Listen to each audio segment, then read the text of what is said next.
ഗസയെ പൂർണ്ണമായി കീഴടക്കാനുള്ള ശ്രമം ആരംഭിച്ചതായി ഇസ്രയേൽ. സെയ്ത്തൂൺ ജബാലിയ മേഖലയിലേക്ക് സൈന്യം നീങ്ങിക്കഴിഞ്ഞുവെന്ന് പ്രതിരോധ മന്ത്രി ഇസ്രയേൽ കട്സ് സ്ഥിരീകരിച്ചു. അമേരിക്കയിലെ ന്യൂജേഴ്സിയിൽ നിന്ന് വിവരങ്ങളുമായി മധു കൊട്ടാരക്കര ചേരുന്നുണ്ട്. മധു കൊട്ടാരക്കര, എങ്ങനെയാണ് ഇസ്രയേലിന്റെ നീക്കങ്ങൾ? എങ്ങനെയാണ് അവർ ആ നീക്കത്തെ വിശദീകരിക്കുന്നത്? എങ്ങനെയാണ്? പ്രതിരോധ മന്ത്രിയുടെ പ്രതികരണം വന്നല്ലോ മധു.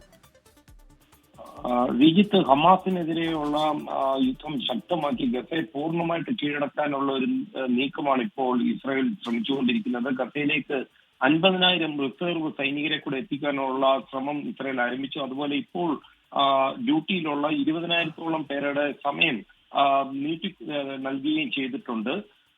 അതേസമയം ഈ ഗസ കീഴടക്കാനുള്ള മുന്നൊരുക്കം നിലവിൽ ഗ്രൗണ്ടിലുള്ള ഇസ്രായേൽ സേന ഇതിനോടകം തുടങ്ങിക്കഴിഞ്ഞു എന്നുള്ള റിപ്പോർട്ടുകളും വരുന്നുണ്ട്. ഈജിപ്ത്, ഖത്തർ എന്നീ രാജ്യങ്ങൾ മുന്നോട്ട് വെച്ച സമാധാന നിർദ്ദേശങ്ങൾ ഒരു മാറ്റവും കൂടാതെ കഴിഞ്ഞ ദിവസം ഹമാസ് അംഗീകരിച്ചിരുന്നു.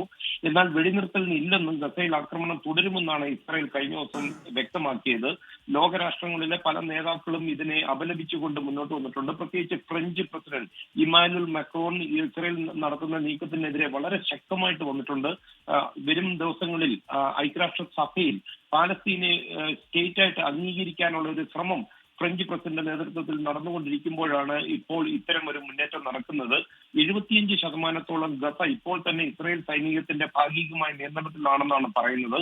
ഐക്യരാഷ്ട്ര സഭയുടെ കണക്കുകൾ പ്രകാരം ഇത് ഏതാണ്ട് 90% വരുമെന്നും പറയുന്നുണ്ട്.